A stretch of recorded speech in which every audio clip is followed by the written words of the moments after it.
Hi guys, welcome back to Naughty Stitches. आज के इस वीडियो में मैं आपके साथ कुर्ती की स्लीव्स का एक और सुंदर सा डिज़ाइन शेयर करूंगी और इसे बनाने के लिए मैंने कमीज़ के ही फैब्रिक में से 3 इंच चौड़ी पट्टी ली है।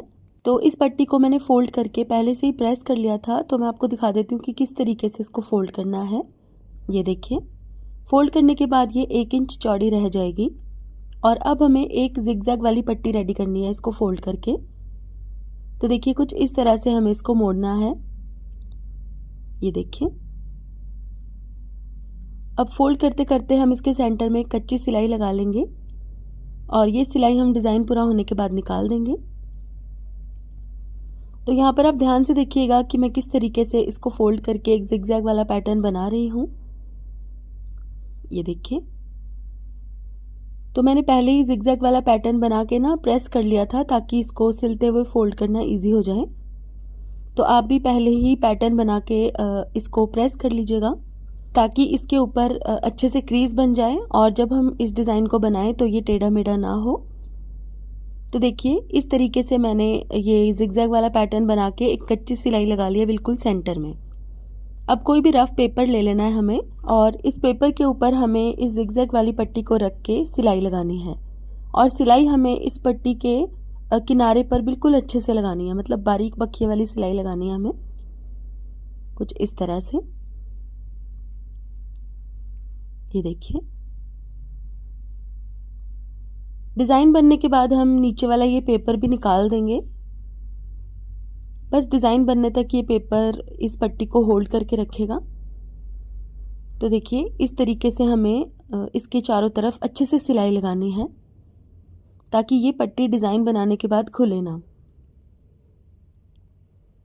तो ये पट्टी हमारी बनकर रेडी है और अब हम ये वाली लेस यूज़ करेंगे। अब क्योंकि ये लेस बहुत ज़्यादा चौड़ी है तो इसको मैंने इस तरह से काट लिया है। कोई 1.5 से 2 इंच चौड़ी लेस आप यूज़ कर सकते हैं इस डिज़ाइन को बनाने के लिए।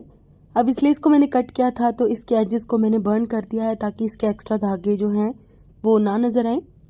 अब मैंने कपड़े की एक 3 इंच चौड़ी पट्टी ली है और इसके ऊपर लेस को इस तरीके से अटैच किया। फिर पट्टी को हमें फोल्ड करना है और जो सिलाई लेस को अटैच करने के लिए लगाई थी बिल्कुल उसके ऊपर ऊपर सिल देना है। ये देखिए, अब सिलाई लगाने के बाद हम इस लेस को सीधा कर लेंगे इस तरह से।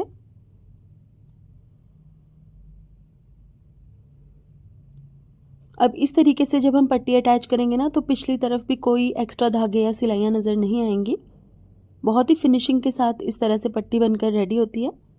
तो यहाँ पर मैंने इसको प्रेस कर लिया है। ये देखिए, आप देख सकते हैं फ्रंट और बैक से बिल्कुल एक जैसी लग रही है ये पट्टी। और अब जो पेपर के ऊपर हमने जिगजैग वाला पैटर्न रख के सिला था उसके ऊपर हमें इस पट्टी को रखना है। अब पट्टी को हमें इस तरीके से इस जिगजैग वाले पैटर्न की किनारे पर रखना है कि जो जिगजैग वाला पैटर्न है ना उसकी नोक कपड़े की पट्टी के नीचे दब जाए। ये देखिए, बस इस तरीके से हमें नोक को अच्छे से पट्टी के नीचे दबाते हुए सिलाई लगानी है और जहाँ जहाँ पर ये नोक आएगी ना उसके ऊपर हमें सिलाई को 2-3 बार पक्का कर देना है।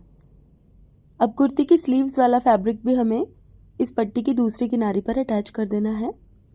बिल्कुल उसी तरह से इसकी नोक को दबाते हुए हमें सिलाई लगानी है और जहाँ जहाँ पर नोक आ रही है ना वहाँ वहाँ पर 2-3 बार एक्स्ट्रा सिलाइयाँ लगानी हैं बिल्कुल मज़बूती से ताकि ये डिज़ाइन बनकर तैयार हो। अब इसके पीछे वाला कागज़ हम निकाल देंगे तो बहुत इजीली निकल जाएगा कागज़ भी। अब लेस के दूसरे हिस्से में से हमें थोड़ी सी लेस और काट के निकालनी है। तो बहुत ज़्यादा चौड़ी पट्टी मुझे ऊपर की तरफ नहीं लगानी थी तो मैंने इस तरह से लेस का ये वाला हिस्सा निकाला और इसके ऊपर अटैच कर दिया और इसके साथ ही बहुत प्यारा सा ये स्लीव्स का डिज़ाइन रेडी हो गया। कमेंट करके मुझे ज़रूर बताइएगा कि आपको ये डिज़ाइन कैसा लगा और इसी तरह के और वीडियोज़ को देखने के लिए मेरे यूट्यूब चैनल को सब्सक्राइब कीजिएगा। Thank you for watching. Bye.